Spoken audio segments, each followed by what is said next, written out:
Don Fritz Glockner, ¿cómo está usted? ¿Qué hubo? ¿Qué tal? Bien, bien, ahí la llevamos, gracias. ¿Tú qué tal? Pues aquí,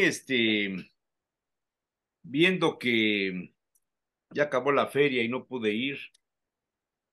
Uy, yo tampoco, ni supe que ya había Oye, acabado. y por cierto, en la feria de Puebla no hubo ningún stand relacionado con Educal, ¿verdad?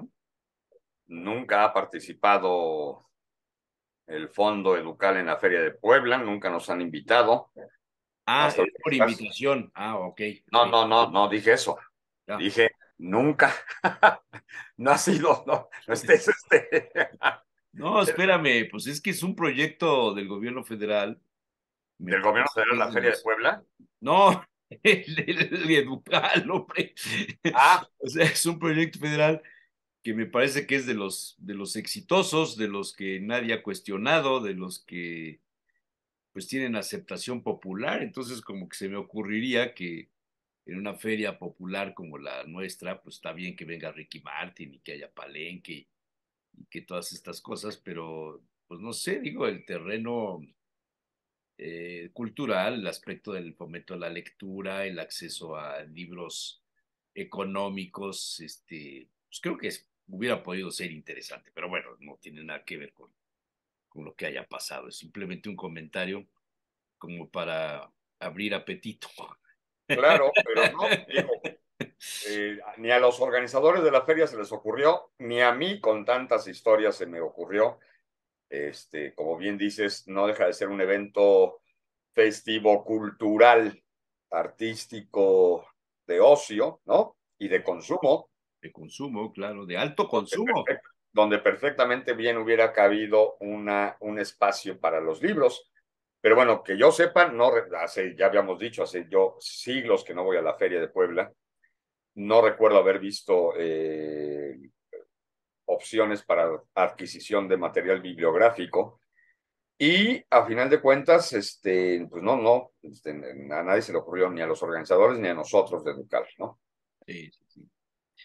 Un día como hoy, 16 de mayo de 1917, nació Juan Rulfo.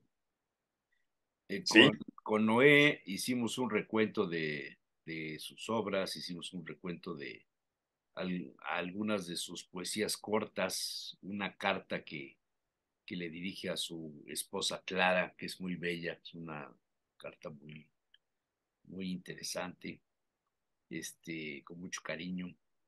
Pero, bueno, hicimos referencia a que García Márquez dijo que haber leído a Juan Rulfo había sido una de sus principales inspiraciones para escribir Cien años de soledad. totalmente. Y entonces, No solamente García Márquez, Borges. no, pero de ese no dijimos solamente de la referencia que hace Y yo te estoy García diciendo que Márquez. también Borges. Pero tú, bajo la óptica del escritor, no sé si nos puedas contar algo de cómo te acercaste a don Juan Nepomuceno Carlos Pérez Rulfo Vizcaíno, que era su nombre completo, coloquialmente conocido como Juan Rulfo. ¿Cómo se acerca Fritz Glockner a Juan Rulfo? Bueno, de primera instancia por la obligatoriedad de la lectura de Pedro Páramo en la educación formal, que evidentemente es un acercamiento que no es el más exitoso, porque cuando te dejan leer la obra de tal o cual autor, porque tienes que analizar el contexto, la creación del personaje, el México de entonces, lo conviertes en una actividad académica que de pronto estás buscando la calificación y que de pronto evidentemente vas detrás del conocimiento y no del placer, digamos, ¿no? Eh, Entonces, por fortuna, ya después, incluso varios calendarios después, me acerco porque estaba en la casa familiar, obviamente, El Llano en Llamas, el libro de cuentos, y entonces me apasiona de una manera enloquecedora lo que es Rulfo. Y bueno, era evidente que ya tenía yo conocimiento que es autor específicamente a nivel literario de dos libros, ¿no? Pedro Páramo y El Llano en Llamas. Y entonces ya releo Pedro Páramo y esto me da otro contexto y otro tipo de disfrute y de saber exprimir el néctar de lo que está contando en el caso de Pedro Páramo. Déjame contarte que de pronto alguna vez Juan Bañuelos, quien fuera muy amigo, digamos que tengo estas dos estampas de mi acercamiento como lector a Juan Rulfo. Pero de pronto con los amigos que he logrado compartir la existencia, Juan Bañuelos me contaba cómo en los 50, no recuerdo exactamente en qué momento histórico, recién salido Pedro Páramo, Bañuelos le organiza una presentación en Tuxtla Gutiérrez, Chiapas. Y entonces vuelan, viajan Juan Rulfo y Juan Bañuelos, y que al aterrizar el avión se veía una multitud que estaba ahí esperando, casi casi en la pista. Estamos hablando en la década, fines de los años 50, cuando no pasabas para acceder o para descender o ascender a los aviones, no pasabas por los gusanos, ¿no? Y No que ya había muy... gusanos, no se habían Exactamente, inventado. Tenías que subir la exactamente. escalerilla Así con tu es, y sombrero y tu cruzar, abrigo y voltearte para que te hicieran la foto. que no la selfie. Este, No, no había selfies. y el acceso, digamos, de la gente que iba a recibir a sus familiares, casi, casi pudiera ser a escala, al escalón de la escalera, ¿no? Valga este comentario. Entonces, que desde que aterriza el avión, ven una multitud y, caray, ¿qué político vendrá en el avión que están esperando? Y resulta que esa multitud estaba esperando nada más y nada menos y estaba recibiendo en Tuxtla Gutiérrez a Juan Rulfo. Me comentaba la intimidación que la multitud provocó en la persona de Rulfo, que no era una persona que le gustaran los Era un reflectores, o hombre tímido, ¿no? Según leímos introvertido, un hombre tímido, tímido, ujú, discreto, ¿no? discreto, sí, ante todo discreto. Entonces, pues como, en la madre, no me digas que están estos aquí por mí, y digamos que se cagó, ¿no? O sea, que después como, ¡ay, carajo! Textualmente se cagó. Segunda anécdota que contaba mucho Paco Ignacio Taibo I, que en algún momento dado, 1 de la mañana, suena el teléfono, contesta Paco, y era Juan Rulfo, que estaba un poco bajo los efectos del alcohol, y que le estaba comentando con tristeza que había terminado de escribir su segunda novela, pero que no le había convencido y que en ese momento, en un acto de corrección exacerbada, la había echado a las llamas de la chimenea. O sea que había quemado su segunda novela. Y que Paco le dijo, no, por favor, voy para allá, ¿no? Que de inmediato, casi casi en pijama, solamente agarró una bata, incluso, si no mal recuerdo, en la anécdota, Paco padre se lleva a Paco hijo, llegan a casa de Rulfo, Rulfo sereno, con algunas copas de alcohol en la sangre, sereno, pero decidido a que acababa de quemar el original de una segunda novela que evidentemente nadie conoció, o que se sepa, nadie conoció una coma de ese escrito. Juan Rulfo, para mi gusto, es el padre del llamado realismo mágico, creado desde las oficinas de Barcelona con Carmen Balcells como sello comercial, que, eh, que congrega, que convoca a los autores latinoamericanos para que invadan el imaginario de la literatura en Europa, ¿no? Luego de la Segunda Guerra Mundial, de lo que se estaba escribiendo en Europa en ese entonces, de cómo las corrientes literarias traían este oleaje, y Carmen Balcells descubre, sin lugar a duda, que convocar a una serie de autores latinoamericanos perfectamente podían tener éxito en la, eh, en la difusión de la literatura que se conocía, no digamos muy poco, sino más bien nada. Y entonces este desembarco editorial en Europa por parte del realismo mágico tiene a su principal creador como corriente literaria, no como corriente comercial, que es sin duda eh, Juan Rulfo, quien además, como todos sabemos, y ya mencionaste, García Márquez, Borges, Cortázar, Vargas Llosa, todos reconocen en Rulfo al papá de los pollitos, digamos, aunque no sea considerado, porque además aquí sí no tenemos un gran representante del realismo mágico, como Colombia, como Perú, como Argentina. México no tiene un gran representante, digamos. Carlos Fuentes sería el que se suma en la ola generacional, pero no llega a ser autor de realismo mágico como lo son los otros autores. Pero sin lugar a dudas, el nacimiento de esta vertiente literaria está en la pluma de la novela y el libro de cuentos Pedro Páramo y El Llano en Llamas de Juan Rulfo, ¿no? Oye, ¿a qué le llaman realismo mágico? ¿Cómo lo definirías para los que no son muy duchos en estos temas y solamente les dejaron de tarea leer El Llano en Llamas y nunca les explicaron por qué, que también es común? ¿Qué es el realismo mágico? ¿Y hay un realismo mágico mexicano o es un realismo mágico en términos universales, Félix? No, realismo mágico se consideró y se conformó como la corriente literaria que mezclaba, no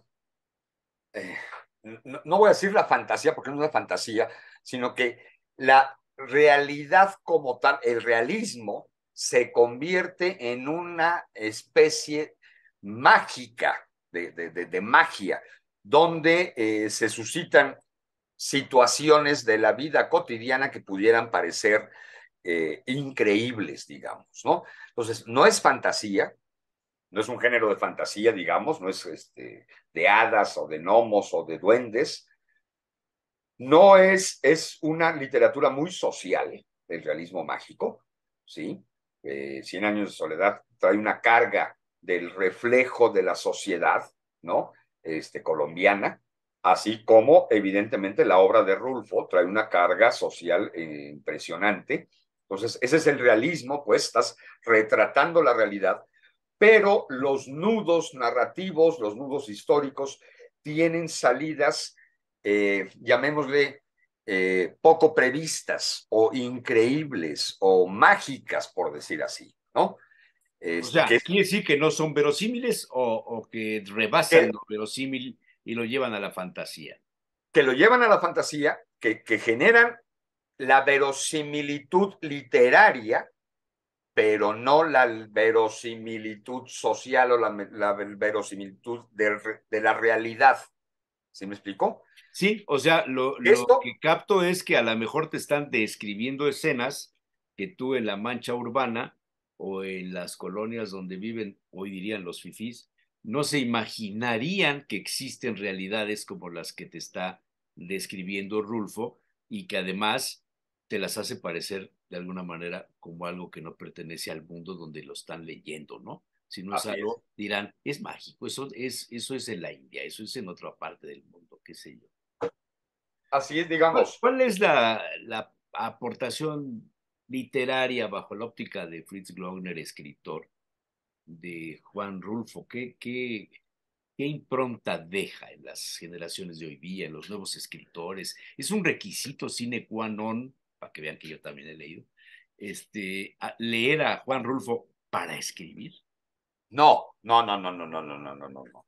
No, yo no creo que hay requisitos sine qua non para nada, ¿no? Pues, no hay requisitos sine qua non para hacer el amor, para comer, para escribir, para dedicarte a lo que quieras. No, yo creo que, a ver, yo creo que Juan Rulfo es el parteaguas de la literatura que está viniendo produciendo en México y que irradia a América Latina, pero hablo de México en la lógica de que veníamos de la saga de las novelas de la Revolución Mexicana, veníamos de la saga de el reflejo del México rural, y aunque Rulfo retrata el México rural también, pero le da el toque urbano, citadino, ciudadano diferente, por decir así, ¿no? Y esto genera este choque. Entonces, evidentemente estamos hablando de los años 50 del siglo XX Sí, sí, mexicano, sí, sí, sí. donde todavía traíamos la carga del trauma de 10 años de Revolución Mexicana, de inestabilidad política, económica, social, sexual y demás. Estamos en la lógica de el punto que va a iniciar el declive del llamado milagro mexicano económico, después de la Revolución Mexicana, la tragedia, la falta de fondos, pero la Segunda Guerra Mundial le da una oportunidad a que se desarrolle la empresa cinematográfica con la época de oro, debido a que Hollywood deja de producir, la industrialización de México se acelera de manera impronta y loca, debido a que México tiene que producir todos los insumos que los norteamericanos necesitan y que su industria está dedicada a la industria militar. Y entonces en México hay inversiones fast track, digamos, y Sí. hay un proletariado que entra del campo a convertirse en obrero de la noche a la mañana, ¿no? Este choque social, cultural, de la propia realidad es realismo mágico. O sea, como México tuvo que, no padeció, no tuvo el tránsito, no se suscita el camino normal de una acumulación originaria de capital, como diría Carlos Marx, para que un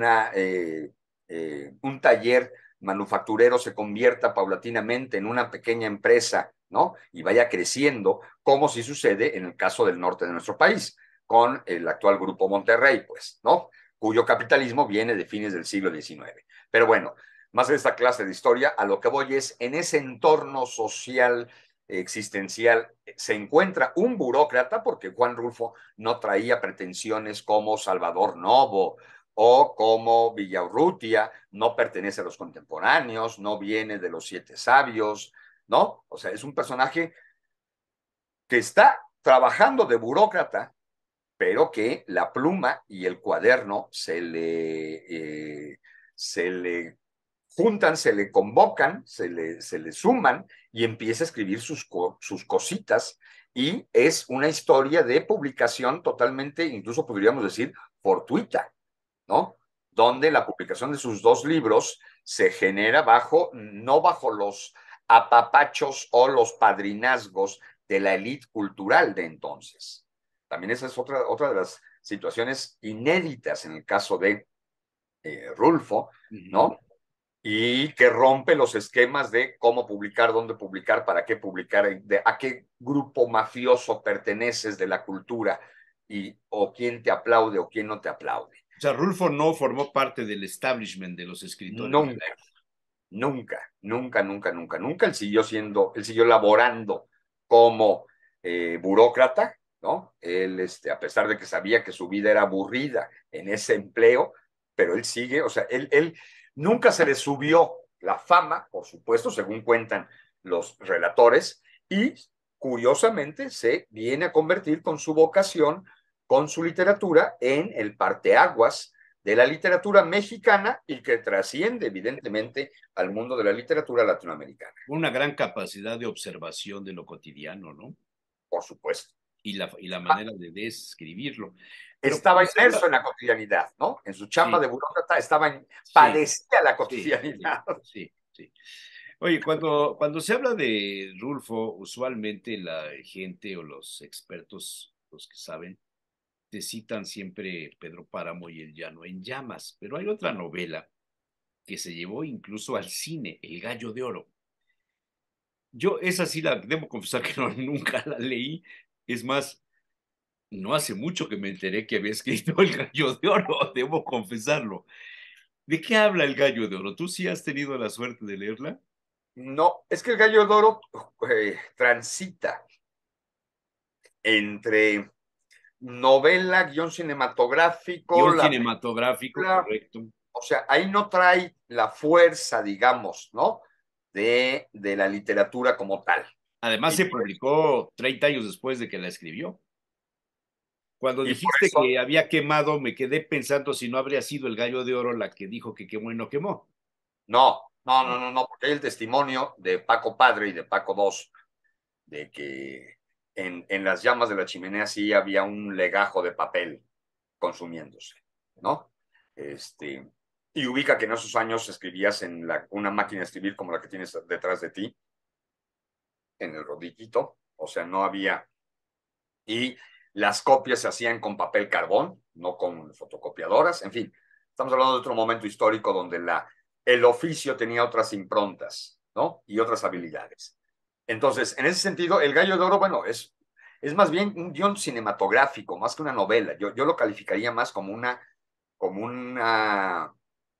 adaptación diferente del mundo rural, ¿no? En este caso, pues.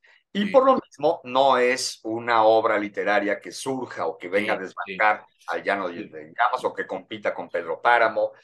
Incluso la propia película, bueno, tiene su momento, tiene su anaquel dentro de la nostalgia y la memoria y la representatividad, pero pues no le llega para nada a las otras dos A obras. las otras dos. Cuando yo comencé a trabajar en el periódico en 1974, era muy común ir al Gallo de Oro. Ah, bueno, pero ese era otro gallo. Era una cantina, se llamaba el Gallo de Oro. Nunca, nunca nos dijeron que Juan Rulfo hubiera inspirado el nombre, jamás hubo esa relación, pero había una cantina que se llamaba El Gallo de Oro. Bueno, sé que estás atareado, voy a la última pregunta de... hay una Feria Nacional del Libro en León, según leí, que comenzó el pasado viernes y termina el próximo lunes, el domingo, perdón, 21 de mayo. Y me asombró el dato, la nota que leí, publicada por Proceso, dice, más de 500 sellos editoriales ofrece la Feria Nacional del Libro de León, el encuentro literario y de libros que se inició el pasado viernes. Y bueno, pues se siguen haciendo ferias de libros, qué bueno, ¿no? Acabo de llegar el domingo en la noche madrugada de la Feria Universitaria del Libro en Tamaulipas, que la Universidad de Tamaulipas se empezó a Tamaulipas, estrenar en qué? ciudad, para allá voy. La Universidad de Tamaulipas el año pasado inició su Feria Universitaria del Libro y como tienen 4 campus en 4 ciudades, Victoria, Tampico, Laredo y Reynosa, Reynosa. programaron para este año una feria universitaria de libro en cada una de esas ciudades. Que yo sepa, es la única universidad que se avienta 4 ferias de libro al año para atender a las comunidades de las universitarias y de la sociedad de otras ciudades. Y entonces llegué de Reynosa el domingo en la noche, madrugada del lunes 15 de mayo. Entonces, sí, claro que sigue habiendo una infinidad y he de reconocer que he estado apoyando a la Universidad de Tamaulipas, estuve en Tampico el año pasado y he estado en la de Victoria, en la inauguración, que estuvo también presente Jesús Ramírez, el vocero El presidencial, vocero. y ahora el viernes estuvo Paco Taibo, el sábado estuve yo como autores, no como funcionarios, y entonces sí han sido ferias que han tenido una representación muy importante, más aún en este caso en Reynosa, Sí, donde todo el mundo habla de que no yo había. te preguntaría, ¿qué se lee entre los jóvenes universitarios de Tamaulipas, dado el antecedente de violencia, el cartel del Golfo, los Zetas, los actos satánicos en la frontera con Roswell hace algunos años, la literatura de Tamaulipas, tiene alguna definición? ¿Hay una diferencia con el resto del territorio nacional? Estamos por terminar de cerrar el registro, digamos, ¿no? De lo que se solicitó como lectores, pero lo que yo vi en términos genéricos, la gente sigue consumiendo lo que consume en cualquier otra feria, sea la de León, la de Puebla o la de Monterrey. Yo sigo viendo a los chavos con los mangas, cómics, literatura fantástica, ciencia ficción, obviamente género negro. Aquí, evidentemente, incluso tomando en cuenta la condición de violencia del estado de Tamaulipas, se decía, nos vamos a aventar, qué puede suceder, quién nos va a ganar el miedo o no, y creo que fue muy afortunado que no se paralice la difusión a pesar de las improntas negras. Yo te puedo decir que estuvimos en la ciudad sin ningún tipo de situación, afortunadamente, ¿no? y que evidentemente no puedes ceder ni paralizarte a partir de lo que sucede. Y también me queda clarísimo que las improntas tienen que ver con esta fotografía inmediata que se toma de la realidad, ¿no? Las cosas están cabroncísimas en Tamaulipas, nadie vaya, no, no, no, o sea, digo, de pronto suceden acontecimientos poco deseables de violencia y demás, pero no quiere decir que tengas que paralizar o encerrarte o no llevar a cabo la cultura y sobre todo el libro, que es, para mi gusto, la llave, la herramienta, el espejo, el objeto cultural que mejor puede combatir este tipo de situaciones negativas de una sociedad.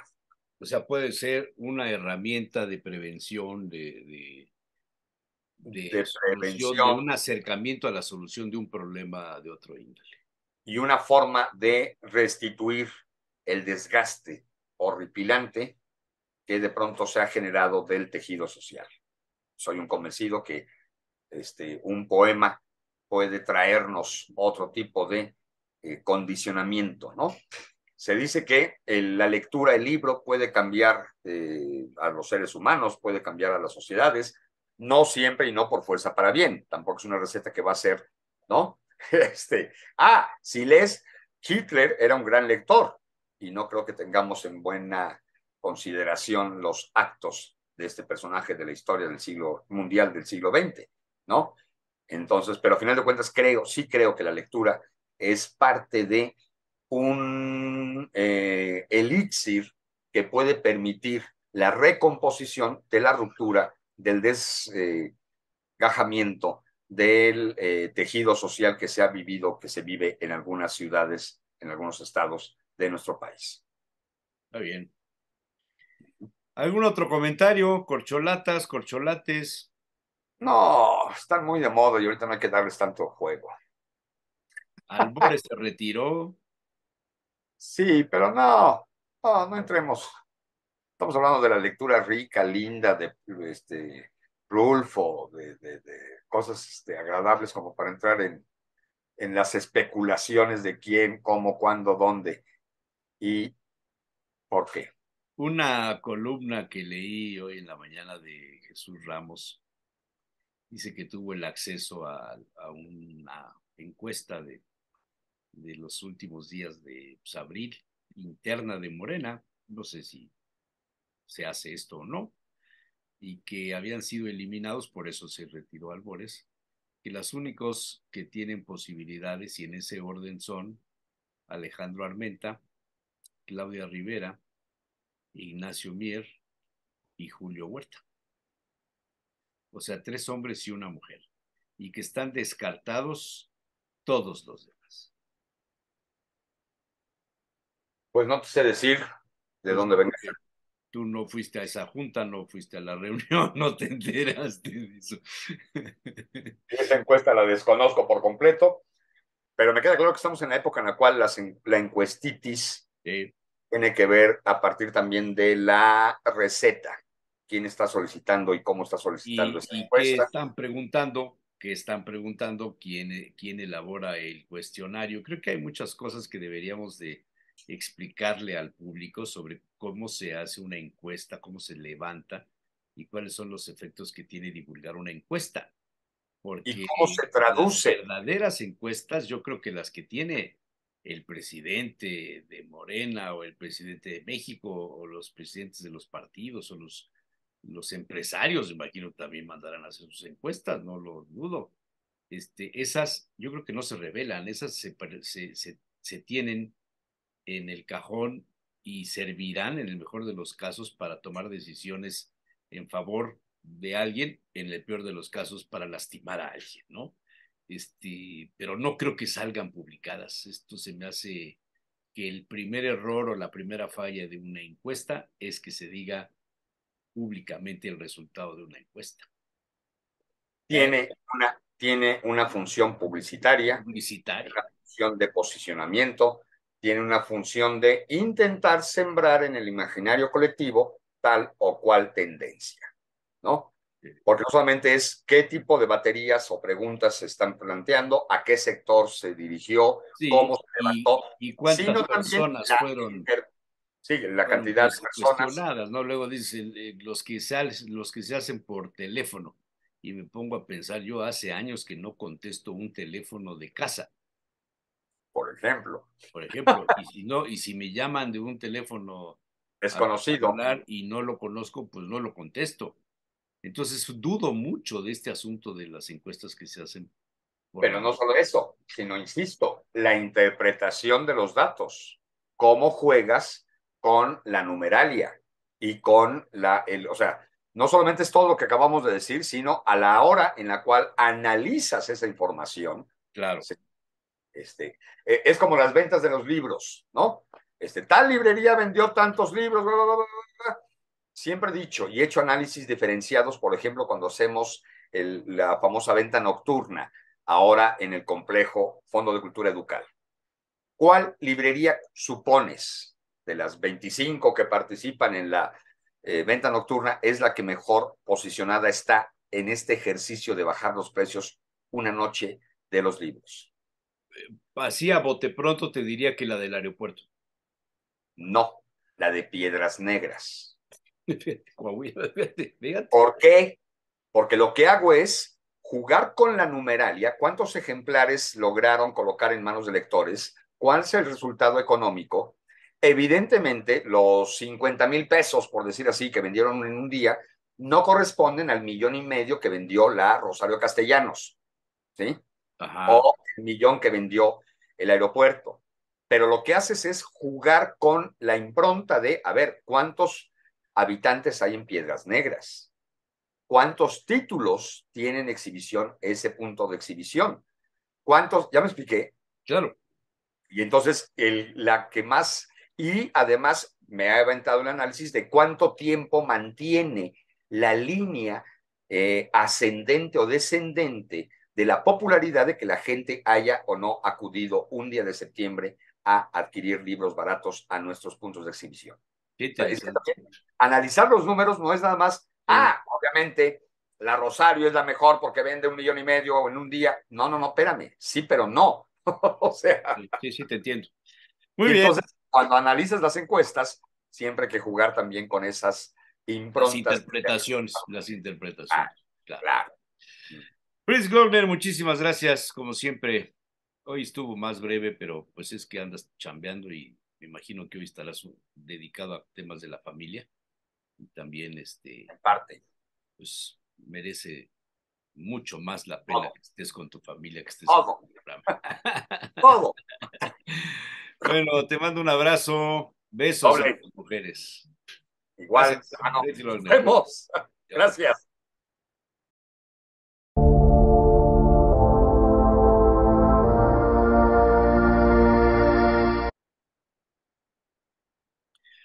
Este día nos acompaña el doctor Francisco Javier Sánchez Ruiz de la Facultad de Ingeniería Ambiental y Desarrollo Sustentable de la Universidad Popular Autónoma del Estado de Puebla. No es la primera vez, ya varias ocasiones nos ha hecho el favor de estar por aquí. Siempre salen pláticas, charlas muy agradables con él. Doctor, ¿cómo estás? Buen día. ¿Qué tal, Jesús Manuel? Muy buenos días. ¿Qué me cuentas? Pues nada, Veo, aquí veo que traes ahí un visitándote. pizarrón con muchos apuntes. Sí, unos diseños y unos procesos que estábamos checando y la cantidad de CO2 que puede generar, por ejemplo, la purificación de agua. ¿Cuánto CO2 genera tan solo purificar una botella de agua? Entonces ahí hicimos cuantificaciones y se le conoce como análisis de ciclo de vida. Desde Purificar el agua genera CO2. ¿Sí? Purificar el agua genera cierta cantidad de CO2 Fíjate. y eso es contaminante. O sea, todo lo que hacemos genera CO2. ¿Sí? Toda actividad antropogénica y no antropogénica genera CO2 de manera natural. O Ah, sea, y esto se debe de mitigar. O sea, hay un equilibrio que la Tierra puede soportar de cierta cantidad de CO2 y cuando se sobrepasa este equilibrio, pues es obviamente cuando presentamos estos ya denominados efectos invernadero, ¿no? Ajá, claro, claro. Entonces, pero no, Entonces, no hay algo que no genere CO2 en la pues, actividad humana, no, todo genera CO2, todo. todo, O sea, desde ¿sí? que el hombre es hombre, desde que la naturaleza existe, Existe, ha generado CO2. genera CO2 siempre. Ajá. No, no hay algo que diga se ha salvado por alguna circunstancia, nada. No, o sea, no, no, no. O sea, hasta el hecho de la erosión como tal, la erosión de la tierra, genera cierta cantidad de CO2, de gases de efecto invernadero. Puede ser que sea totalmente CO2 o sea algún otro tipo de gas. Digamos que si lo pusiéramos en una escala del que mayor CO2 genera, ¿cuál es la actividad que más daño nos hace? Pues la actividad que más daño nos hace en la actualidad como fuente de CO2 no controlada, pues es básicamente las actividades que requieren de combustibles fósiles, las actividades antropogénicas con combustibles fósiles. Uh -huh. Por ejemplo, la producción de telas, la producción de alimentos. La producción de alimentos es una de las industrias que mayor CO2 producen Eso leía a yo, nivel que hay una mundial. tendencia a ya no consumir carne. ¿Por qué? Exactamente, porque Porque producen muchísimo la CO2. cantidad de CO2 que genera producir carne. Pero, Ujú. y entonces, pero el CO2 tendrá algo que sea bueno o siempre es malo. Es bueno cuando se lleva a cabo, por ejemplo, esto es de lo que se alimentan las plantas. El CO2 es un combustible para las plantas para poder llevar a cabo el proceso de fotosíntesis. Obviamente, cuando no tenemos las suficientes zonas verdes, pues es cuando se provoca un incremento en este tipo de gases. Entonces, la pérdida de zonas forestales ha generado que este incremento de CO2 se vaya hacia las nubes y no podamos controlarlo y no podamos disminuirlo.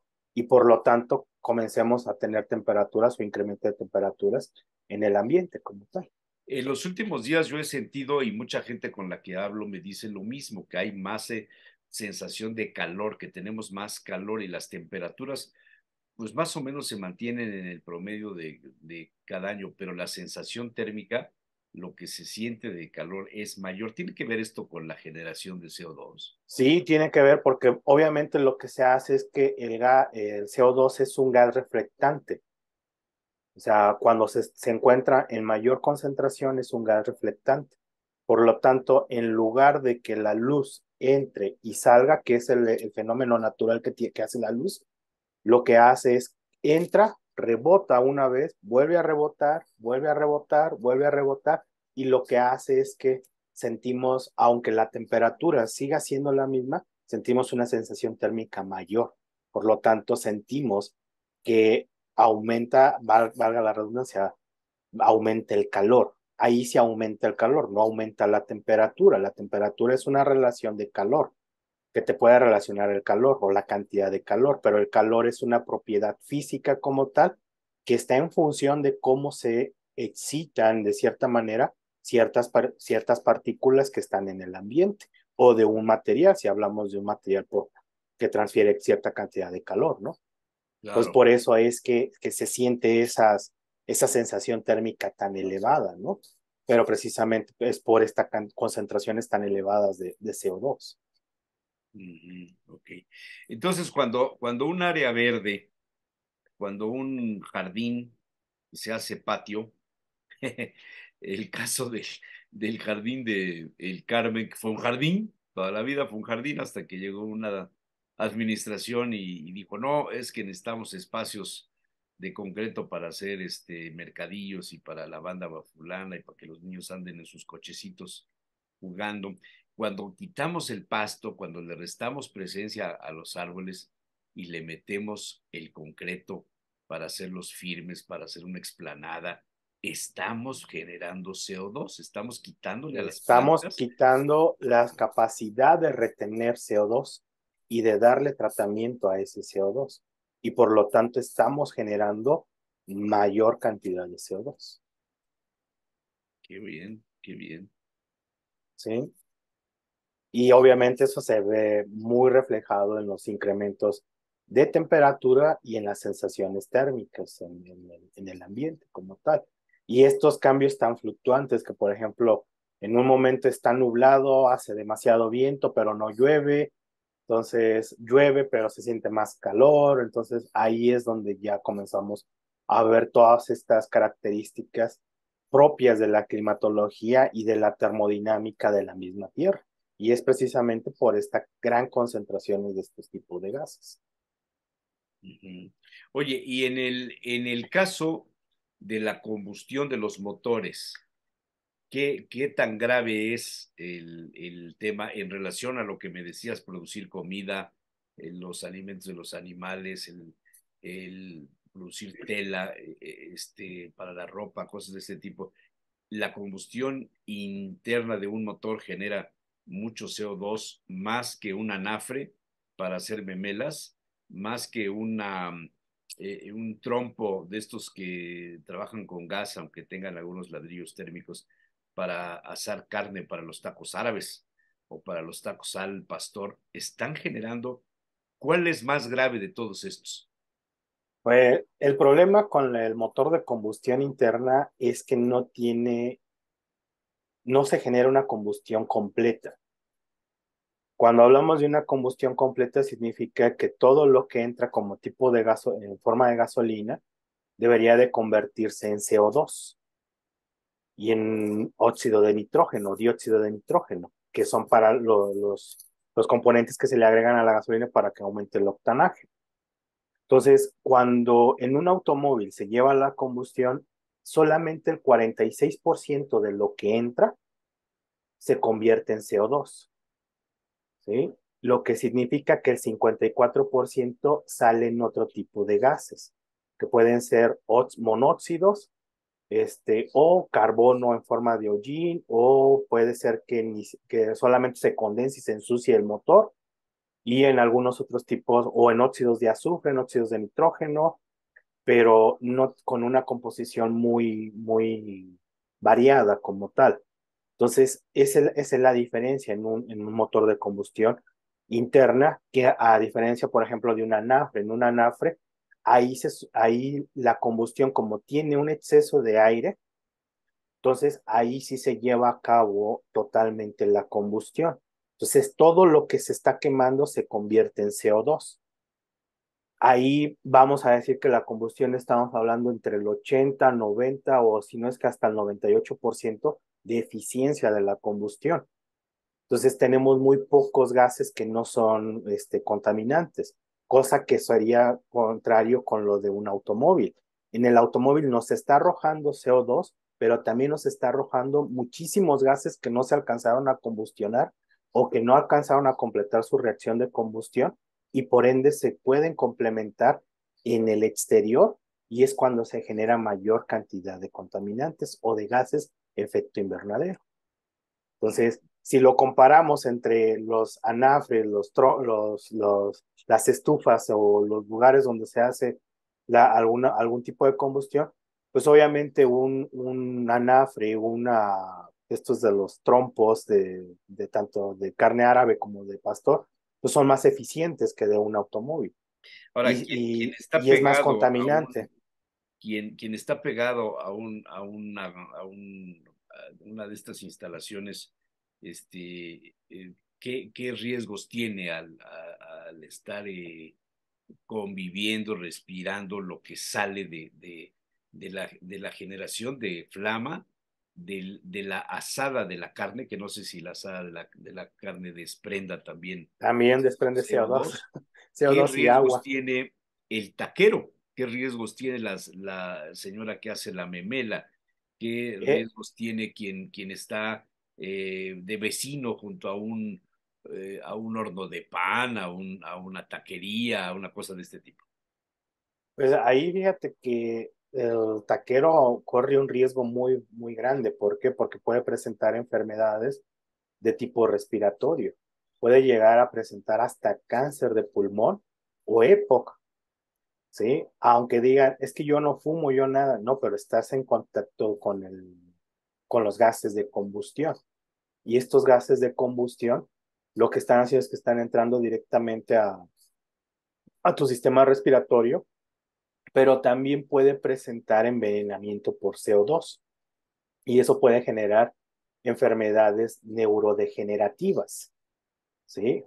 A la larga puede presentar que una persona que está, por ejemplo, las personas que se encuentran en los anafres asando la carne para los tacos de asada, puede ser que ellos tengan mayor probabilidad o su probabilidad sea muy elevada para que ellos puedan presentar enfermedades neurodegenerativas, como el Alzheimer, Parkinson, ¿sí? O pueden presentar algún tipo de enfermedad crónica, puede ser esquizofrenia, puede ser depresión.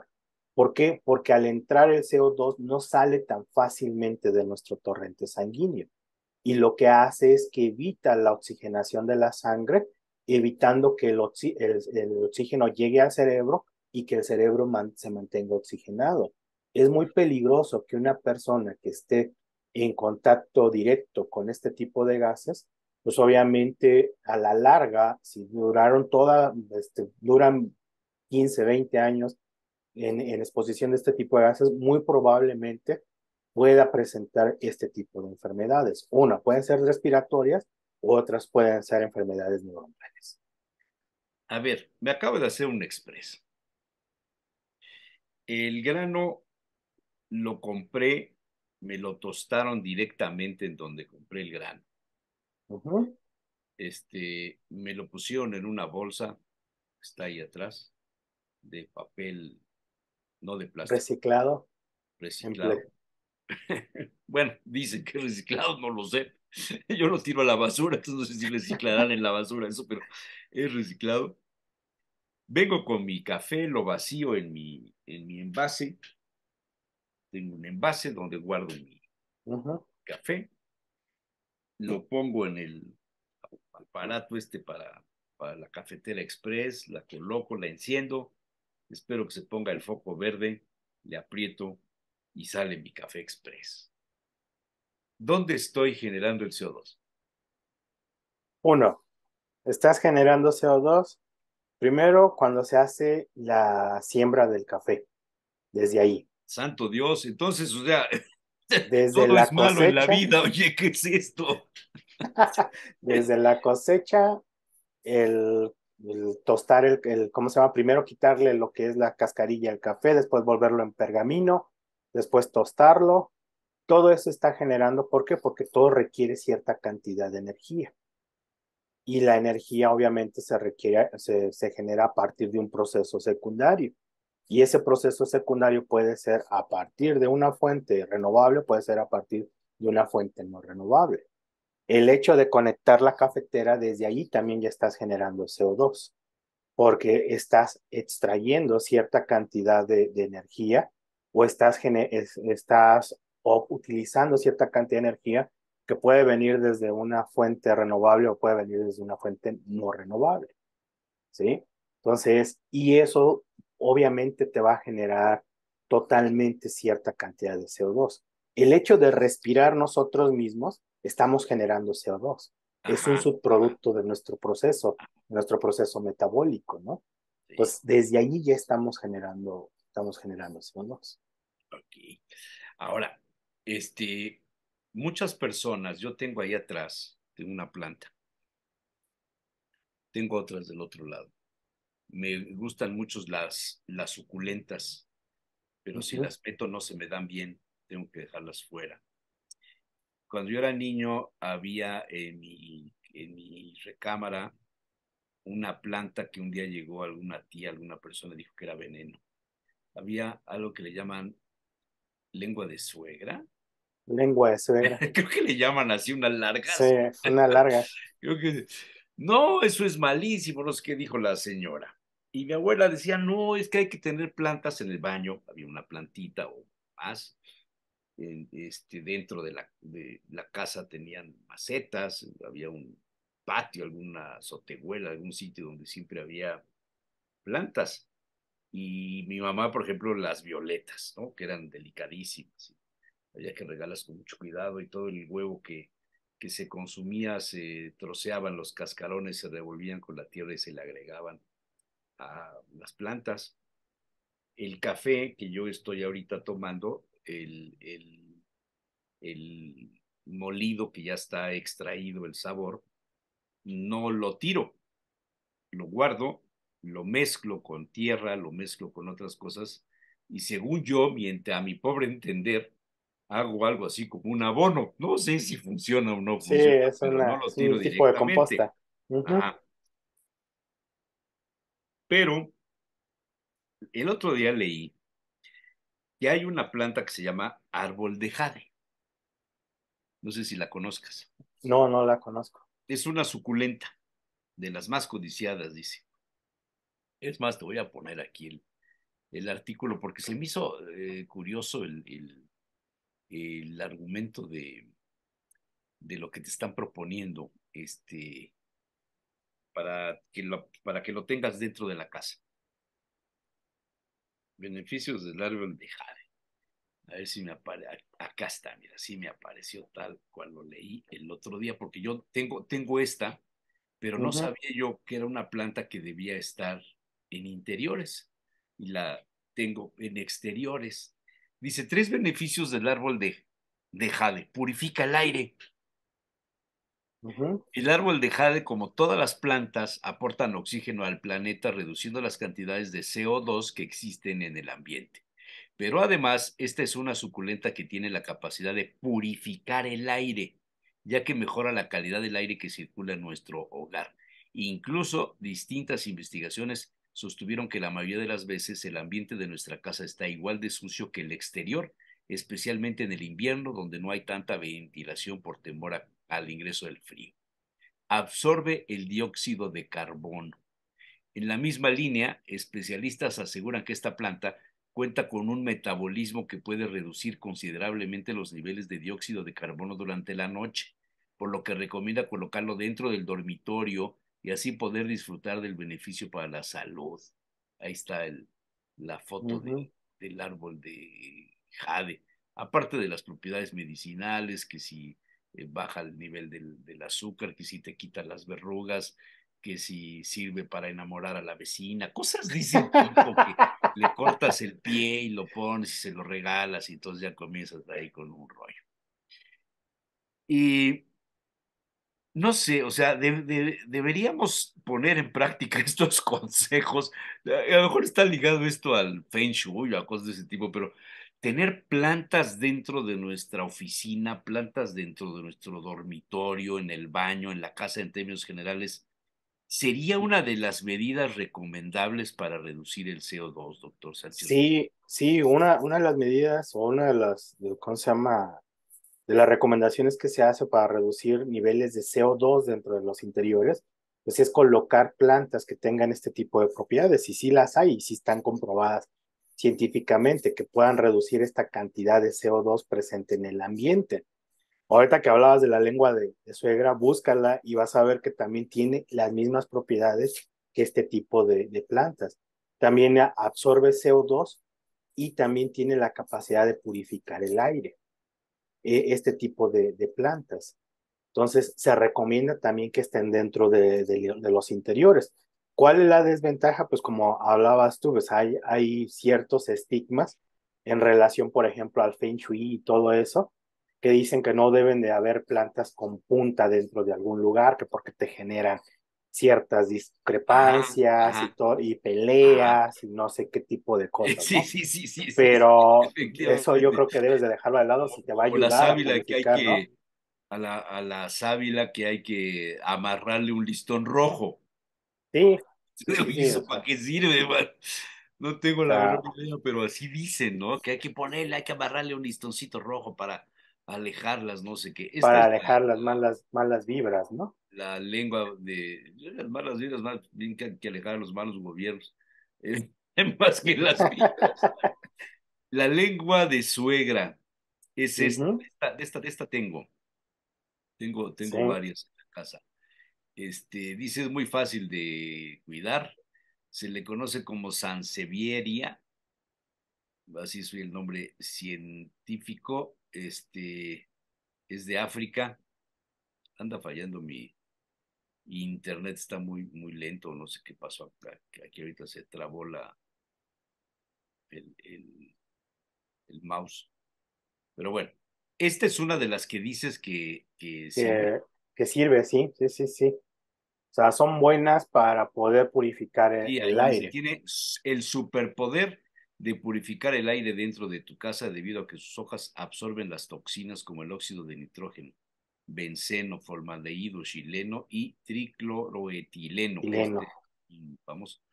Por otro lado, según el Feng Shui, es ideal para atraer buenas energías. Bueno, eso ya es otra cosa. Ahí vienen los métodos en los que puedes tener la lengua de suegra. Yo tengo así unas pequeñas y tengo otras grandes que me regaló mi hija, que se me estaban secando. Y curiosidades, man. Se supone que íbamos a hablar de las energías renovables, ya me metí en otro rollo, mano, pero bueno, me dicen, oye, ¿cómo rescatas una lengua de suegra? Y dije, no, pues no la rescates, déjala que se vaya con la suegra y no, que no regrese. No merece tanto que le No, me vayas a dijeron que meter, hay que ¿no? ponerle leche, que hay que ponerle leche. O sea, la riegas, necesita Ujú. poca agua, pero si le pones un poquito de leche, la planta como que da el brinco. Dije, bueno, pues a comprarme una vaca para generarle, ponerle Para leche a la echarle a todas, planta. ¿no?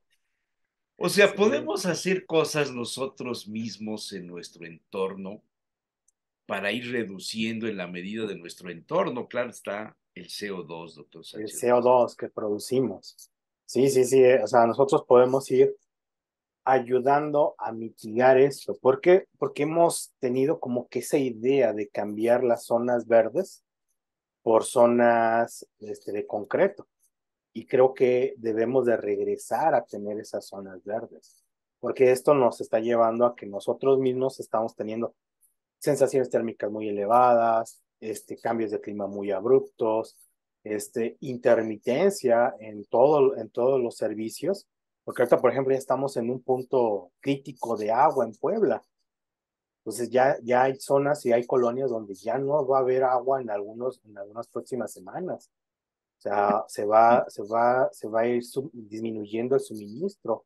Entonces, y aparte va a haber con esto, si no hay una modificación de la climatología, va a haber cambios también en la intermitencia de la energía eléctrica como tal. O sea, ¿por qué? Porque todo esto, todo lo que hemos hecho ha llevado a este tipo de problemáticas como tal.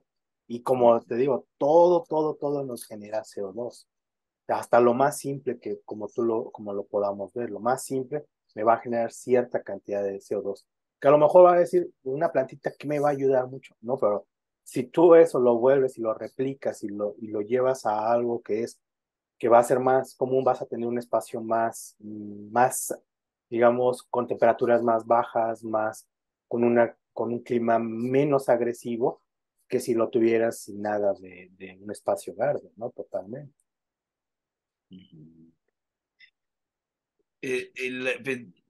Pensaba en las obras de pavimentación, en los arreglos de las calles de la ciudad, en toda la cantidad de cemento para beneficio de los automóviles.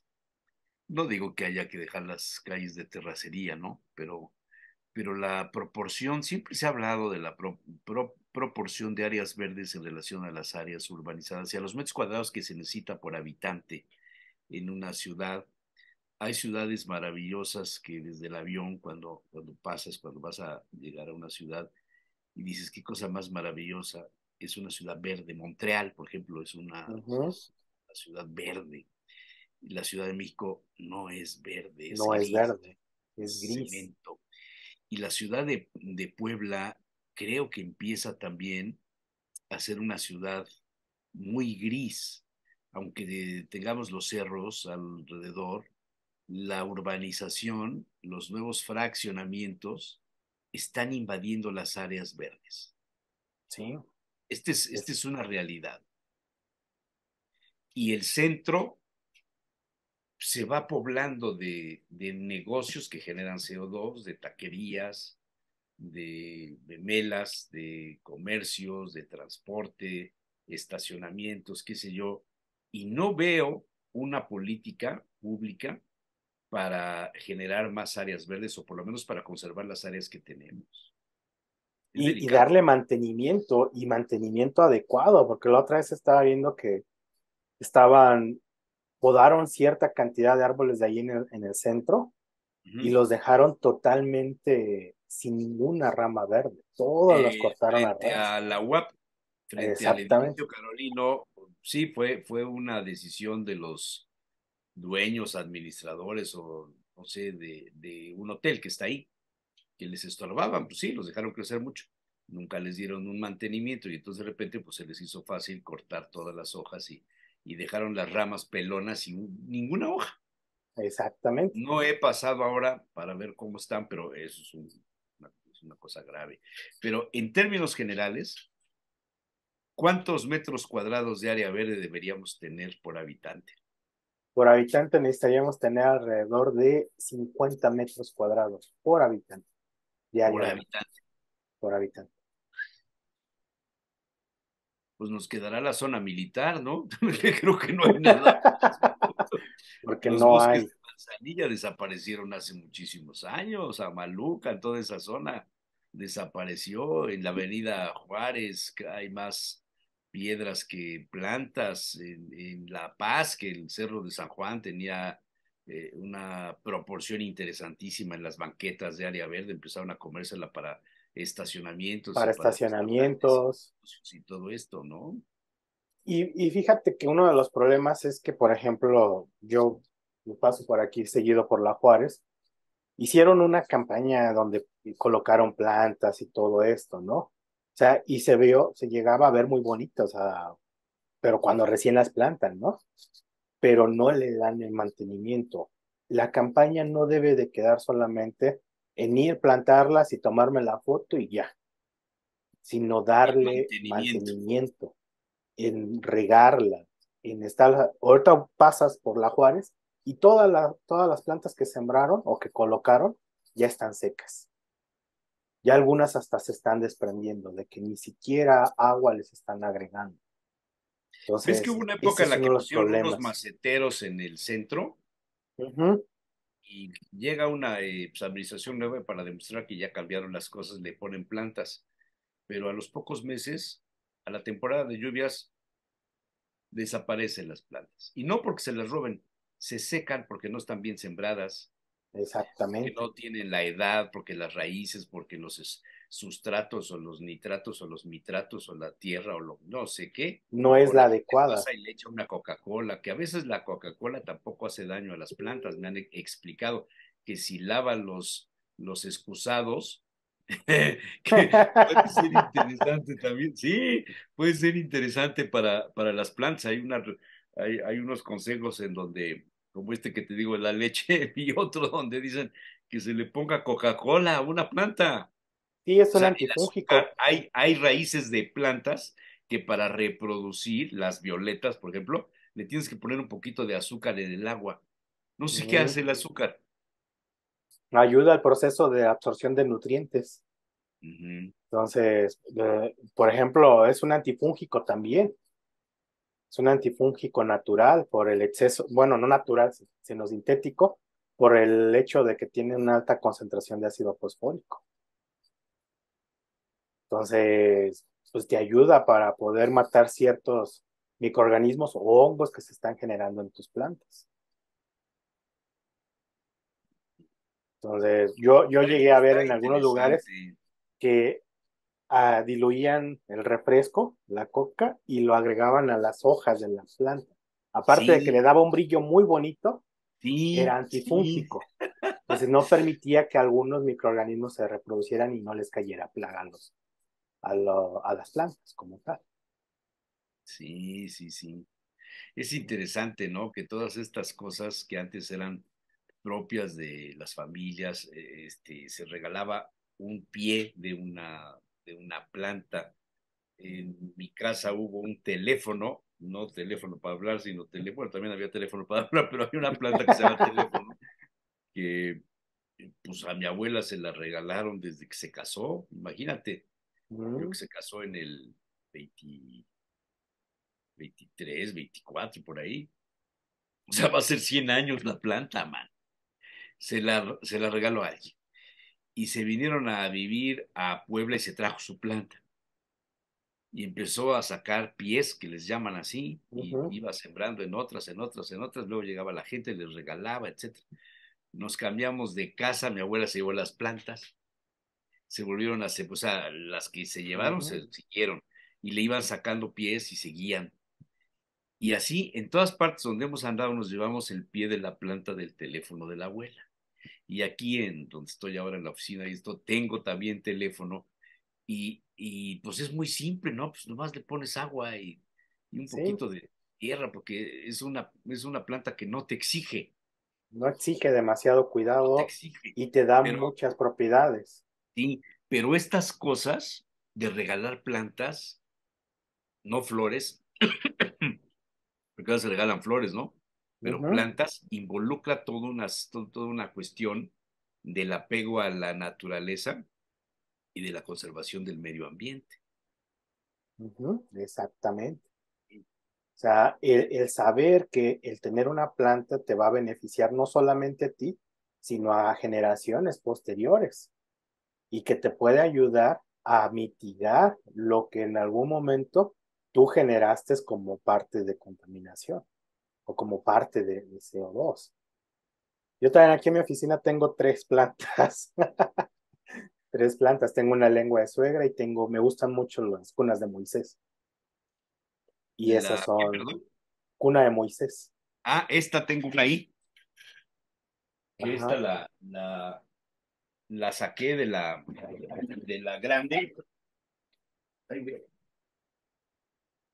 y ya saltó la raíz, mira, Ujú, ya dio su flor, ya se secó, ya salió el polen, ¿no? Esta cosa de color amarillo que las hojas unas ya se están secando, hay otras que vienen nuevas, pero la raíz ya, ya ya agarró, salió.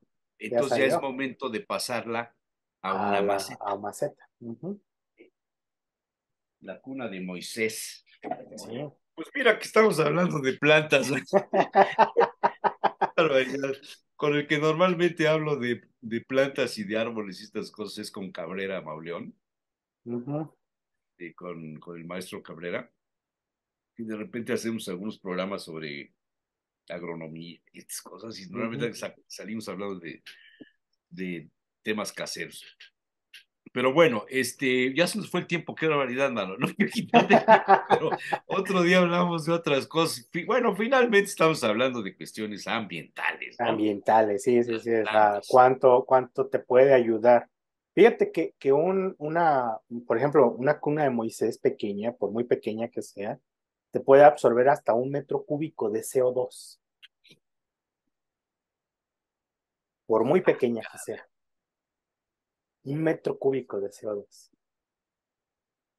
O sea que esta la debo dejar ahí, Sí, pero ya en una macetita, ya en porque una maceta, sí para que necesita, te absorba la cantidad de CO2 que estás no, y generando. para que la raíz pegue, porque si no, Ajá. sí se va a Entonces, cualquier planta, por muy pequeña que sea, tiene una capacidad enorme para poder absorber gases nocivos y también puede ayudarte a limpiar el ambiente, el polvo, sobre todo también mucho material particulado que nosotros no alcanzamos a visualizar. Ellos tienen la capacidad de atraparlo por la porosidad por la propiamente. porosidad. Ajá. Tienen membranas celulares, al no tener membranas celulares, tienen esa capacidad de atracción electroestática de cierto material particulado que no puede verse tan fácilmente y que probablemente si nosotros no lo tuviéramos, obviamente lo absorberíamos de manera directa. Qué interesante. ¿Sí? Qué interesante, doctor. Pues voy a propagar este asunto de regalar plantas. Sí, Es sí, buena idea, ¿eh? Es buena idea. Es buena sí, idea. Sí, es buena idea. sí, y obviamente con eso te va a ayudar muchísimo. O sea, en las oficinas es muy recomendable que no tengamos plantas sintéticas, sino que tengamos plantas naturales. Porque claro. las sintéticas dicen, es que no ocupan que les demos, ¿no? Pero ponte a pensar cuánto ocupaste para poder producir esa planta, ¿no? O sea, o ese ornamento nada más. En cambio, la otra va a requerir tiempo, que vayas y traigas agua para que la estés regando constantemente. Entonces, todo este tipo de factores, pues obviamente te van a ayudar también o te van a beneficiar a la larga, ¿no? O sea, en que tengas un espacio totalmente, pues no limpio, pero sí con niveles de CO2 bajos, ¿no?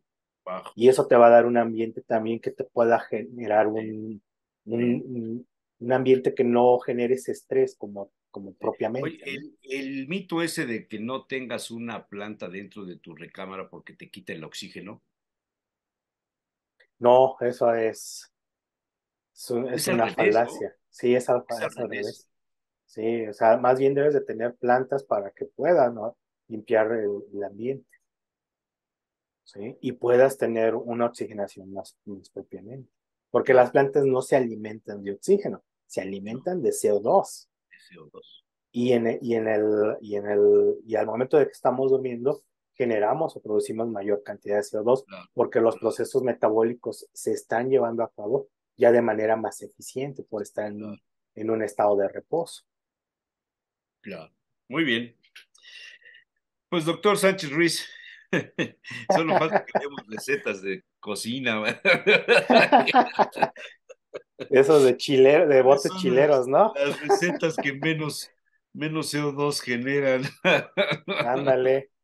Sí, sí, Pues sí, muchas sí, sí. gracias. Gracias a Juanito Méndez que me hace favor de contactar contigo para estas entrevistas. Muchas gracias, doctor. No, pues gracias a ti. Siempre Jesús muy Manuel, amable. siempre es un gusto platicar contigo. Por lo menos te entretienes. No, siempre me gusta, siempre que me dice Juanito, oye, me dice Hoy no Jesús estuvimos muy Manuel que si técnicos, vas. pero estuvo cotorro. Y me dice Gracias, que si doctor. no, bastas. Ya Sale. te molestaré con otro tema. No, no, no. Gracias. Con gusto. Cuídate. Buen día. Buen día.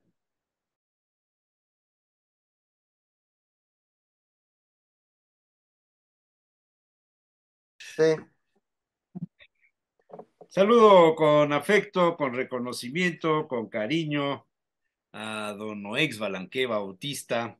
Le felicito antes que nada porque ayer, 15 de mayo, fue Día del Maestro y él ha sido maestro pues, de muchas generaciones, de mucha gente que han pasado por su cátedra en diversos niveles universitarios, muchos de ellos.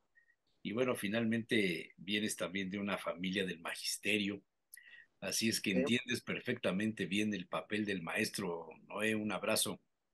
Gracias, gracias, mi querido Jesús Manuel. Este, gracias por esas felicitaciones. Que sí, ya en esta parte de la docencia universitaria ya llevamos 36 años Sí, en qué esto, barbaridad. junto con también con el ejercicio profesional, porque no lo hemos dejado a un lado. Y sí, por lo menos de mi familia, mi abuela materna fue maestra de estas vasconcelistas que Fíjate, formaron parte de toda esta oleada que Cárdenas dio para llevar la educación al último rincón de México. Mi abuela fue una de ellas. fíjate, qué bonito recuerdo, ¿eh? Qué Mm. bonito recuerdo. Pues mira, hoy busqué como la semana pasada, te puse algo de efemérides, dije Ujú. voy a volverlo a hacer. Creo que hay cosas que luego se nos olvidan, sobre todo las que tienen que ver con la cultura, con la poesía, con México, con nuestra patria. A ver si reconoces, Es Juan Rulfo. sí, creo que así no se ve bien, ¿verdad? Se ve mejor así, Sí, sí, se ve mejor así. se ve mejor Me así. imagino Juan que es Juan Rulfo, Rulfo y su familia, su ¿no? esposa Clara y sus hijos, una histórica fotografía. ¿Por qué? Sí. Pues porque un día como hoy, 16 de mayo, pero del año 1917, nació en Zaguayo el autor de Pedro Páramo, El Llano en Llamas, don Juan Rulfo. un personaje indiscutible de la literatura latinoamericana, no solo del siglo pasado, sino en términos generales se le considera uno de los baluartes, digamos, de las letras en el idioma español y en el caso mexicano, por supuesto. Su nombre completo era Juan Nepomuceno Carlos Pérez Rulfo Vizcaíno. Estaba difícil, ¿verdad? Sí, Había de pasar lista. A ver, Pérez, Rulfo, Vizcaíno, Juan Nepomuceno, Carlos. Yo le inventaba la madre. sí, sí, que además, pues nació en una época en donde era muy común poner El estos nombre del nombres tan, padre, el nombre del abuelo, tan el nombre del día compuestos, que ¿no? nació, el santo que se celebraba, etcétera, ¿no? Sí, sí, sí, es que de Nepomuceno, repente, Carlos. sí, uno decía, ¿así te llamas o es una manifestación, ¿no? No, pero Juan Rulfo es uno de los escritores latinoamericanos más importantes Claro, y con tan solo dos publicaciones, dos libros, con dos ¿no? publicaciones llenó todo un espacio que tenía Sí, muchos años que no se llenaba. Las sí, que dije ya, Pedro Páramo y una el novela, ajá, en Llamas. Pedro Páramo. Siempre Y estos, circularon muchas teorías acerca de dónde había nacido. La biografía oficial dice que nació en Zaguayo. Alguna otra dice que en Apulco, pero como no aparecía en los mapas aquella población, entonces se puso Sayula. Se quedó huérfano a los 7 años, su padre falleció en la guerra cristera, yo no sabía eso, y su madre lo ujú. hizo poco después como consecuencia de un paro cardíaco. Durante su infancia, además de que vivió con la bisabuela, pasó bastante tiempo en un internado en el que sufrió, perdón, Salud. le ganó el estornudo aquí, en el que sufrió de forma notable. Buena muestra de eso es que llegó a manifestar que lo único que aprendió ahí fue a deprimirse. En el año de 1934 comenzó a escribir sus primeros textos literarios. La primera novela que escribió la acabó destrozando porque consideraba que era muy mala. Además, se ganó la vida trabajando de fotógrafo y de guionista. Eso sin pasar por alto que también se desempeñó en labores de inspección en una oficina de inmigración. Tampoco lo sabía yo. Ujú. Dejando a un lado los 4 libros de cuentos que realizó, solo escribió 2 novelas, Pedro Páramo y El Gallo de Oro. Tras escribir estas dos, Juan Rulfo decidió retirarse de la literatura como consecuencia del fallecimiento de su tío más querido, que se llamaba Celerino. Su segunda novela, El Gallo de Oro, no se publicó hasta el año de 1982, a pesar de haberla escrito en la década de los 50. Le encantaba viajar, recorrió medio mundo, aprovechando su participación en distintos encuentros y eventos del tipo literario. Entre los admiradores que tenía Juan Rulfo se encontraban grandes figuras de la literatura como Gabriel García Márquez o Jorge Luis Borges. García Márquez no dudó en reconocer en más de una ocasión que Pedro Páramo fue un puntal importante para la creación de su novela Cien años de soledad. Qué homenaje más grande, ¿no? Puede hacer Claro, claro, un sí. premio Nobel de literatura, un García Márquez decir esto es impresionante, ¿no? A pesar del éxito que tuvo, de los reconocimientos que obtuvo y de los premios que ganó, jamás llegó a considerarse un verdadero escritor. Así, se definía a sí mismo como un mero aficionado. Humilde, humilde, Juan. Sí, de hecho, Además, el Gallo de Oro se convirtió en guión que él mismo hizo el guión y dio pie a dos películas, El Gallo de Oro y El Imperio de la Fortuna. el O sea, es el imperio. mismo guión. El Gallo de Oro, si no mal recuerdo, fue dirigida por Roberto Gabaldón allá por los 50 y El Imperio de la Fortuna en los 70, dirigido por director de origen judío mexicano, bueno, él, esas son las dos versiones que se han hecho del Gallo de Oro, llevada al cine, en donde, de hecho, en la primera versión, Juan Rulfo hace un cameo, Mm, Es como el boletero del Palenque. el Palenque. Una de las características de la personalidad de Juan Rulfo es que era extremadamente tímido. El escritor mexicano ha inspirado al mundo del cine, se han adaptado a algunas de sus obras y al de la música. Es interesante saber que el grupo español Radio Futura cuenta con una canción basada en su biografía que responde al título de Lluvia del Porvenir. Y aquí una carta de amor de Juan Rulfo a su esposa que se llamaba Clara. Te la voy a leer. A ver. Desde que te conozco, hay un eco en cada rama que repite tu nombre. En las ramas altas, lejanas, en las ramas que están junto a nosotros se oye. Se oye como si despertáramos de un sueño en el alba. Se respira en las hojas, se mueve como se mueven las gotas del agua. Clara, corazón, rosa, amor. Junto a tu nombre el dolor es una cosa extraña. Es una cosa que nos mira y se va, como se va la sangre de una herida, como se va la muerte de la vida. Y la vida se llena con tu nombre, Clara, claridad esclarecida. Yo pondría mi corazón entre tus manos sin que él se revelara. No tendría ni así de miedo porque sabría quién lo tomaba. Y un corazón que sabe y que presiente cuál es la mano amiga, manejada por otro corazón, no teme nada. ¿Y qué mejor amparo tendría él que esas tus manos, Clara? He aprendido a decir tu nombre mientras duermo. Lo he aprendido a decir entre la noche iluminada. Lo he aprendido ya el árbol y la tarde.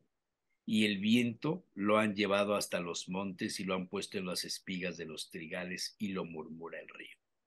Claro, hay un, hoy he sembrado un hueso de durazno en tu nombre. Clara, hoy he sembrado un hueso de durazno en tu nombre. Híjole, Híjole, qué bonito. qué bonito, ¿no? Sí, Curiosamente, poemas no hay muchos así de sí, Rulfo, sí, no. sí hay algunos breves, pero no son precisamente o sea, no se han publicado o no se saben o no lo sé, pero busqué por aquí algunos de la poesía de Rulfo y me aparecen 10 poemas, dice en una de las páginas, dice, hay 10 poemas, me gustas más cuando te sueño, entonces hago de ti lo que quiero, es uno. Hacía tantos años que no alzaba la cara que me olvidé del cielo. Nadie puede durar tanto, no existe ningún recuerdo por intenso que sea que no se apague. Me gustas más en las noches cuando estamos los dos en la misma almohada, bajo las sábanas, en la oscuridad. Yo lloro, ¿sabes? Lloro a veces por tu amor y beso pedacito a pedazo cada parte de tu cara y nunca acabo de quererte. Cada suspiro es como un sorbo de vida del que uno se deshace. Es la costumbre, allí le dicen la ley, pero es lo mismo. Vivimos en una tierra en que todo se da, gracias a la providencia, pero todo se da con acidez. Estamos condenados a eso. También se le ha ido el hambre, no tenía ganas de nada, solo de vivir. Pero, ¿por qué las mujeres siempre tienen una duda? ¿Reciben avisos del cielo o qué? Ujú. Ahí te la dejo. Juan Rulfo, ¿cómo ves?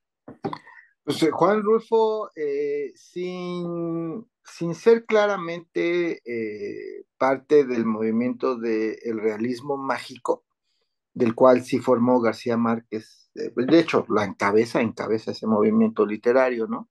Este,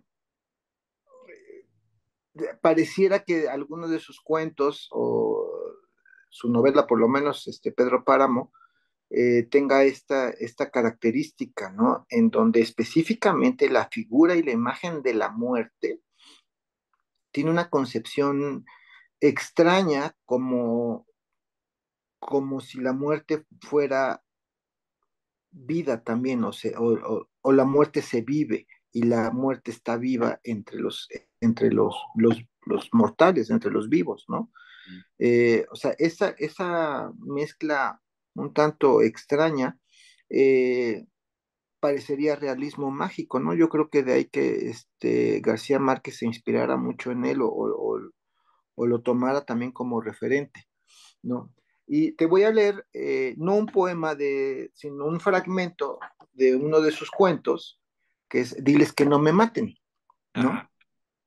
¿No? Para empezar a ver esta idea como de la muerte, tanto de la muerte contemporánea o la idea de la muerte contemporánea más moderna, donde le tenemos miedo porque sentimos que la muerte es el fin de todo, ¿no? Y que se entremezcla con la idea prehispánica de la muerte, en donde la muerte es el siguiente paso. Por lo tanto, la muerte se vive, se existe en la muerte, ¿no? Bueno, diles que no me maten. Diles que no me maten, Justino. Anda, ve a decirles eso, que por caridad, así diles que lo hagan por caridad. No puedo. Allí hay un sargento que no quiere oír hablar nada de ti. Haz que te diga, dale tus mañas, date tus mañas, y dile que para sustos ya ha estado bueno. Dile que lo haga por caridad de Dios. No se trata de sustos, parece que te van a matar de a de veras, y yo ya no quiero volver allá.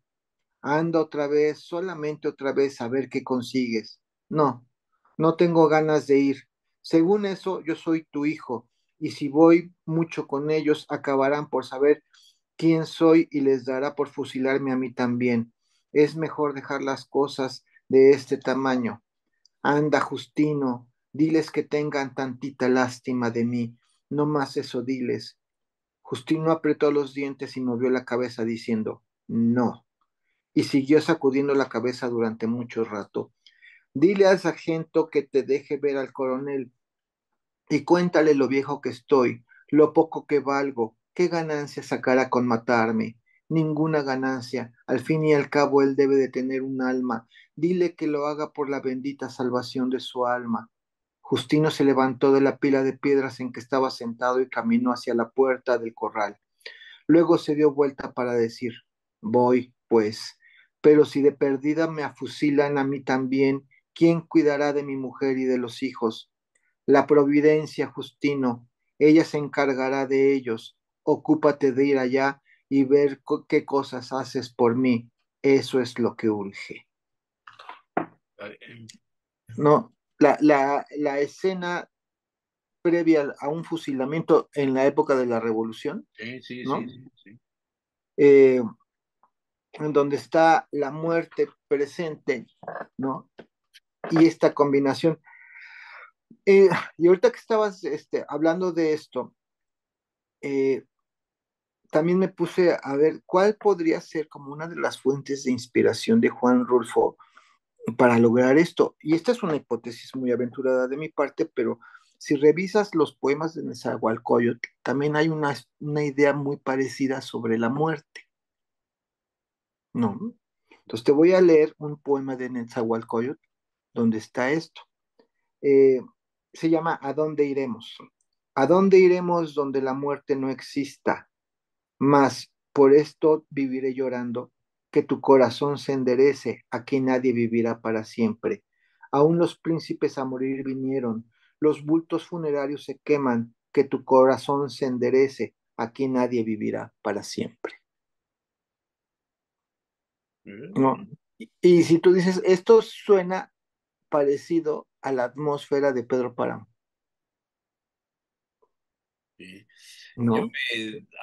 acuerdo que tuvimos un profesor en, en administración de empresas que nos daba una materia que se llamaba, pues no tenía nada que ver con la administración de empresas, ¿va? Pero era una materia, no era ética, no era eh, algo como historia de México, algo así se llamaba en UPAEP. Y nos la impartía Héctor Díaz Cid, que era el hermano menor de Manuel Díaz Cid. No Héctor, o sea, Manuel Díaz Cid era un ideólogo, un analista político, tenía una línea muy definida. Héctor no. Héctor era una persona que le encantaba la literatura, le encantaba leer cuentos, cosas de ese tipo. Y el primer trabajo que nos dejó en el primer año, primer semestre de administración fue leer El Llano en Llamas. Ya te imaginarás, Qué buena tarea, ¿eh? sí, pero ya te imaginarás los compañeros, los alumnos, ya, ¿qué? ¿Y eso para qué me sirve? Ujú. Si yo lo que quiero es hacer, es dedicarme a administrar la fábrica de mi abuelo, la herencia que me va a tocar. ¿Qué tengo Claro. que leer a Pedro Páramo? ¿Qué tengo que leer? El Llano en Llamas. Primero nos dejó el Llano en Llamas y después Pedro Ujú. Páramo. Y luego nos hacía leerlo en voz alta ahí, y a ver qué entienden de esto. Y muy interesante, fíjate, Juan Rulfo. Claro, pues Sí, sí. quise traerlo a la mesa porque un día como hoy, 16 de mayo, pero de 1917, nació este gran mexicano, este literato, este hombre de letras, este, que dice Gabriel García Márquez fue su referencia para escribir Cien años de soledad. Nada más. No le Nada busques más. más, nada más. Sí. Fuerte, Fíjate ¿no? que en algunos de los cursos que doy que tienen que ver con producción audiovisual, eh, digamos las primeras letras audiovisuales de mis alumnos, uno de los ejercicios que les pongo es que realicen un cortometraje inspirado en alguno de los cuentos de Rulfo. Normalmente les pongo Diles que no me maten y la de No oyes ladrar a los perros, ¿no? Para que busquen recrear la atmósfera visual. Claro, no tienen que hacer todo el cuento, nada más alguna Alguna escena. escena. Ujú. Ajá. Porque es un ejercicio nada más. Pero la idea es que traten de llevar a imágenes eh, la atmósfera rulfiana. Y Interesante. es un ejercicio que les hace pensar mucho, porque tienen que leer todo el cuento y elegir la escena, ¿no? Sí, sí. Para eso tienen que hacer un análisis Sí, tiene que hacer un literario, análisis del ¿no? contenido De- de claro, la ¿no? obra, claro. Sí. Y salen cosas súper interesantes porque las nuevas generaciones no vivieron el México que describe Rulfo, que todavía era un México mucho más rural, ¿no? O Bueno, sea, ya no en Llamas, ya no en Llamas, es una descripción única. sí, sí, la atmósfera de sus historias no son en la ciudad, son en los pueblos. Además, se vive todavía mucho el ambiente de la posrevolución La y también revolución, de la guerra cristera, ¿no? claro, claro. Que eso ya en la actualidad ya no se sabe más que está en los libros de historia, ¿no? Pero allá, cuando Rufo escribió eso, había muchos sobrevivientes todavía, ¿no? Que vivieron eso y entonces eso le da pie a estas historias que hoy nos parecen, bueno, siempre, pero hoy más nos parecen fascinantes, ¿no? Pues buen homenaje que le hiciste a Rulfo, No, no, no, recordando bueno, su nacimiento. salió ahí este tema. Te voy Y a... déjame, te cuento que el Ah, niño que está en la foto, el hijo de Rulfo, ahora es un gran cineasta, no me sobre todo digas. documentalista. Tiene su primer documental, su ópera prima, que se llama Juan Rulfo, también Juan Carlos Rulfo. Este, eh, Su ópera prima está inspirada en la obra de su padre y se llama Del olvido al no me acuerdo, en donde va a Colima a hacer entrevistas con personas ya muy viejitas para tratar de descubrir las historias.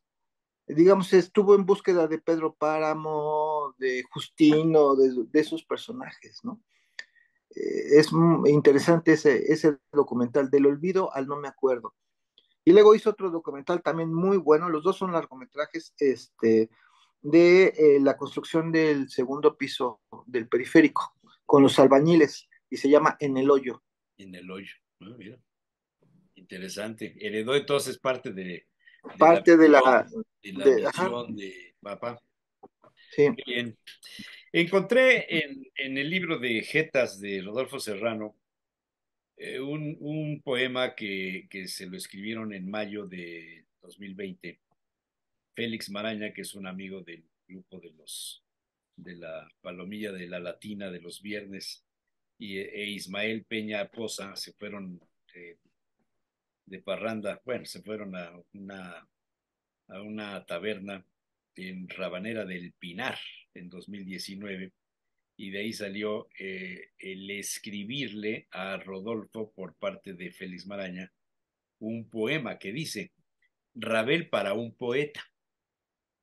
Rodolfo Serrano escribe poemas y describe escenas de vida. En su mano relucen sus venas, corazón decano, viejo pero sano, inspira faenas. Alegra las penas, parece tu hermano. Quiere un mundo sano, soltar las cadenas, no vivir en vano. Las sangres serenas, espantar las llenas, ser hombre de fano. De familia humilde, Julia es la mujer que le ha hecho crecer y no hay quien le atilde. Y tienen 3 hijos que son como él, Pablo, Daniel, Ismael, son sus hijos. 3 valores fijos, hermoso plantel, no hay más acertijos. Tocadle el Rabel. La música de Rabel. Ajá. Se lo escribió y lo pusieron ahora de nuevo en su Face. Y te leo el poema que publicó hace unos días, la semana pasada. Mi padre. Dice, el sudor de mi padre, frío, frío, lo recuerdo besándome en la tarde, inmaculado y tierno, recordado pedacito de pan, mi sombra cálida. El sudor de mi padre como agua limpiando fresca y dulce mis pecados. El olor de mi padre en su camisa, volviendo del trabajo cada día. Mi padre, su dolor, solo trabajo, solo puro cansancio ante una vida, desconsolada vida, y el salario del hambre en sus bolsillos y en su pecho. Mi padre en la rebusca por los hijos, por nosotros, su carga, sus dolores, y su sed de justicia no saciada, su llanto en la cocina oscura y fría. El alma de mi padre cuando era la semana tan larga, el pan escaso, la sangre de sus venas palpitando en esa noche eterna de silencio.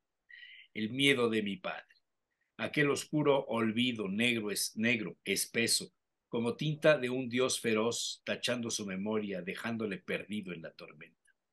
Recuerdo cada día, Padre, Padre, tu frío, tu silencio, el miedo tuyo, tu sudor que me empapa el alma toda. Padre, tú llevándome en los brazos. Y les digo a mis hijos que te busquen aquí en mi corazón cansado y roto, como un árbol que se agarra a sus raíces. Oh, qué bonito. Fuerte, ¿verdad? Sí. Oye, para cerrar, y a propósito del árbol que se agarra a sus raíces, Ajá. quiero cerrar con otro poema de Nezahualcóyotl. Órale. Este, y se llama Yo lo pregunto. Yo, Nezahualcóyotl, lo pregunto.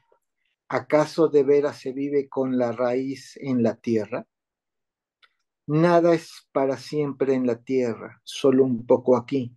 Aunque sea de jade, se quiebra, aunque sea de oro, se rompe, aunque sea plumaje de quetzal, se desgarra. No para siempre en la tierra, solo un poco aquí. Qué interesante, ¿verdad?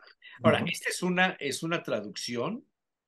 Claro, claro, porque pues está... Quizá las palabras no correspondan totalmente. ajá, sí, sí, habría que saber muy bien náhuatl para leerlo directamente, ¿no? Sí, sí, sí, sí, claro. Claro. Este, pero es interesante eh, que la traducción sea más clara para nosotros, ¿no? Sí. Eh, pero esto de enraizarse, de que también lo tenemos mucho los mexicanos, y yo creo que heredado de ellos, de, de la querencia por ejemplo, los migrantes, uno de sus deseos es, se van a hacer la vida a otro país, pero quieren regresar a morir a su tierra, ¿no? Como los Este, elefantes, ¿no? Que dicen que ajá, buscan volver a su terruño, ¿no? sí, sí, De sí, y Bolín. entonces los Como esa latinos, canción que hizo famosa Jorge Negrete, México lindo y querido, si ajá, muero lejos de ti, que digan que estoy dormido y que y me que me traigan aquí, ¿no? Y Nezahualcóyotl se pregunta eso, ¿no? No siempre, no para siempre es en la tierra, ¿no? Por muy fuerte que sea tu corazón y tu raíz, si es de oro, dice, se quiebra, ¿no? Si es de jade, se rompe, si es de plumaje de quetzal, se desgarra. Finalmente la vida Efímera. es efímera, y pues lo que tengas, Pues yo disfrútalo. espero que lo efímero, en nuestro caso, sea un poco más amplio de duración, que no sea Por tan lo menos efímero, lo efímero de este momento queda en la red, va a quedar por un buen rato, ¿no? ¿sí, verdad? Mientras esté en la nube, ¿No? ahí en la- es cierto, caray. Muy Eh, bien, mi querido Noé. tal vez a Nezahualcóyotl le hizo falta tener redes sociales. Uy, imagínate nada más lo que hubiera. Bueno, ¿No? quizá Nezahualcóyotl si hubiera tenido redes sociales no hubiera sido Nezahualcóyotl. Sí, sí, tendría su mañanera. Tendría su mañanera, sí. Sin Sí, duda. sí, Desde el gran Tlatuani. sí. Muy bien. Bueno, Pues muchas gracias, Noé. Un abrazo muy igualmente fuerte. para ti. Nos Que vemos la pronto semana te lleguen entrante. las vacaciones ya para que nos podamos ver, Sí, sí, sí, sí, sí, ya urgen, urgen. ¿verdad? Sí, Bueno, el día del maestro nos las pasamos trabajando. Ayer tuve un pues sí. examen profesional, entonces, eh, esa es la parte de la chamba que nos toca. En lugar de estar celebrando, fue trabajando. Muy bien. Un abrazo. Igualmente, que estés bien. Gracias. Buen día.